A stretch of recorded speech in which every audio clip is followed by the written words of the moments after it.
Je peux pas vous dire. Moi, je vous ai raconté que ce qu'on m'a raconté. Parce que tout ça, je ne l'ai pas vécu. À 80 ans, vous verrez, c'est marqué, là, je retrouve tout ça. Aux années 85, on commence à être sénile un peu.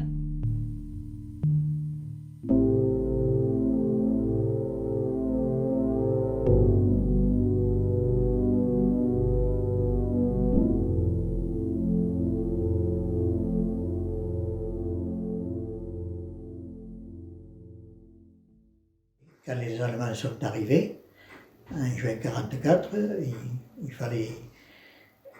il fallait déjà se cacher.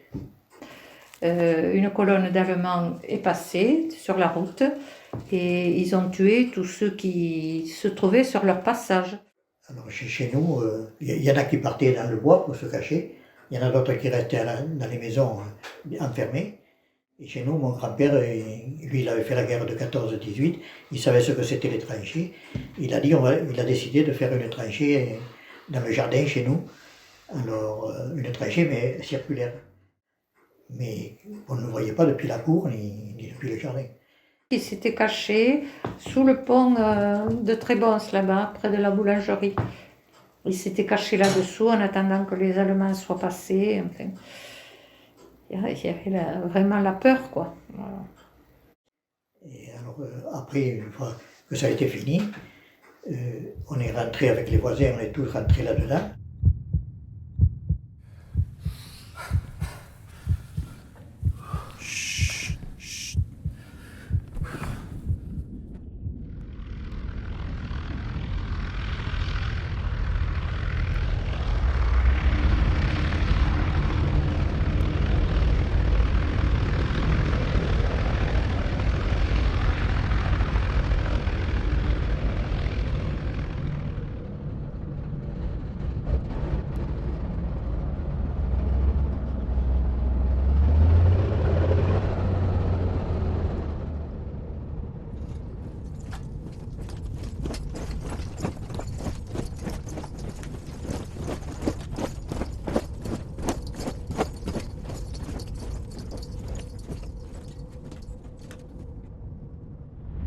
Il y avait aussi des histoires qui étaient racontées sur des Juifs qui s'échappaient devant l'avancée des Allemands.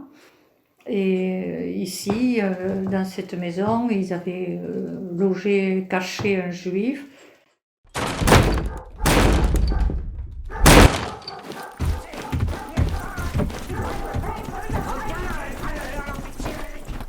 C'est mon grand-père qui a fini de fermer, et lui, il est parti au grenier. Et depuis le grenier, il nous surveillait. Et si jamais il y a des Allemands qui étaient rentrés pour nous attaquer ou comme ça, s'ils nous avaient vus, lui, depuis le grenier, il en aurait des canniers, peut-être 2 ou 3, il se serait fait des canniers aussi, parce qu'après ils seraient rentrés dans toute la maison, ils auraient tout saccagé.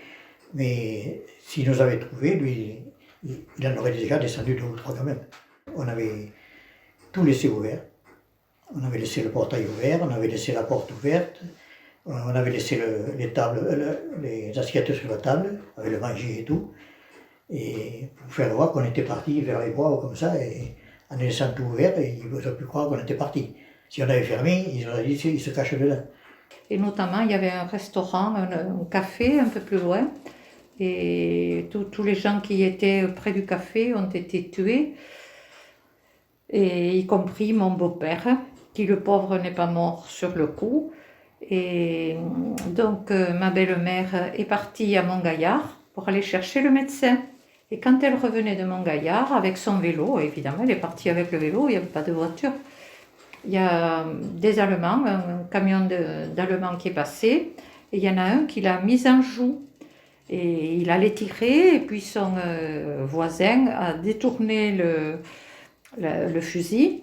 Et il lui a dit, vous partir, nous tuer tout le monde. Et alors elle a laissé le vélo dans le fossé et elle est partie à travers champs pour revenir à la maison. Et son mari est décédé le lendemain. On n'a jamais su qui c'était qui avait dénoncé, mais pour qu'ils aillent chercher des gens dans les maisons, c'est qu'il fallait qu'ils soient dénoncés. Il vivait avec les volets fermés parce qu'il y avait des Allemands dans le village. Et le grand-père, au bout d'un moment, il en avait marre d'être dans le noir. Il a ouvert les volets.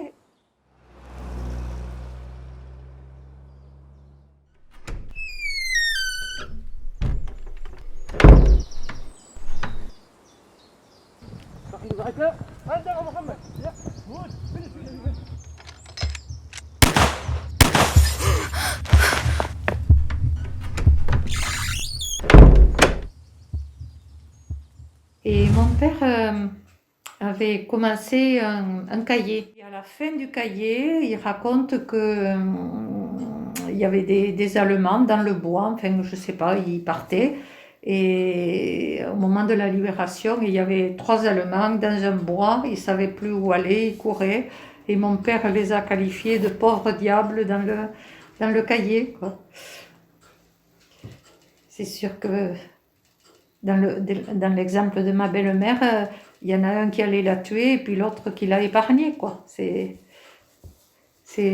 l'humanité, c'est comme ça, hein. Ouais.